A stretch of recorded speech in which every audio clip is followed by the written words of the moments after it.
This morning, another postcard from Lester's trip to Rome, where he was, of course, covering the papal conclave last week, and also exploring the city a little bit, as one does.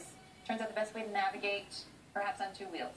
Yeah, because it's a hard city to get around sometimes. The way it is shaped, streets, and all that. Riding a Vespa through the city streets turned out to be quite the adventure. Take a look. From this point of view, this city is an eye-opener.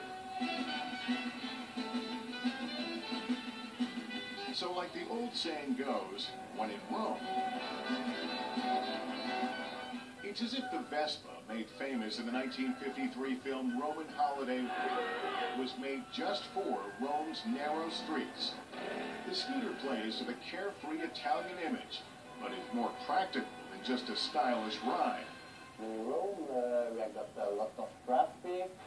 Traffic is not the only problem for Romans. Mass transportation is another issue. The city only has 2 subway lines, thanks to the likes of Caesar and a few others. We're building the third line, but the problem in Rome is that since you start digging, you find something. I don't know, you find the head of Augustus. You don't want to destroy the archaeology, but you have to leave Rome. You could upgrade to a small car for a fortune. The average price of a gallon of gas, topping well over $9, has forced many Italians to roll with it, literally. For the traffic and also for the movement, it's very important to go with bicycle.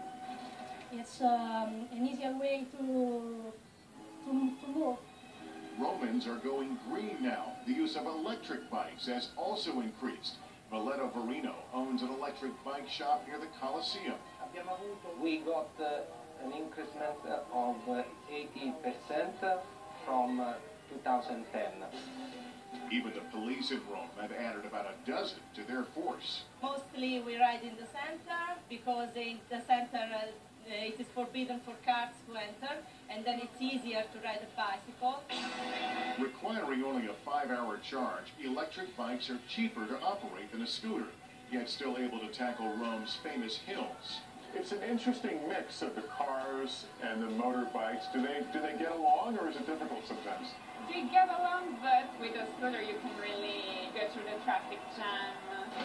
As I found out, riding a scooter through Rome can be both harrowing and fascinating. Are you ever afraid driving a bike in Rome? No, it's okay. It must be very difficult sometimes. Yeah, sometimes it's very difficult. At 8 in the morning, when people are going to work, so stretched, beep, beep, beep, beep.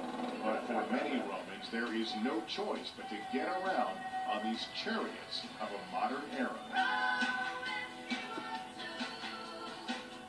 That, by the way, was a vintage bike. I think it was a 1966 model. Really? But it's very fun. It's a great way to get around. But you remember, a lot of the streets there are like they're cobblestone. Yeah. And it can get kind of slick when it gets moist, so it's a little dangerous. Yeah, because you do have to be careful on that, especially when you're on. But if you've ever been around, there's a lot of what you think are alleys or sidewalks. Turns out they're streets, so there's not a lot of that narrow? Yeah, I've never narrow. been. And it's very difficult to get around. So the bike makes sense. Very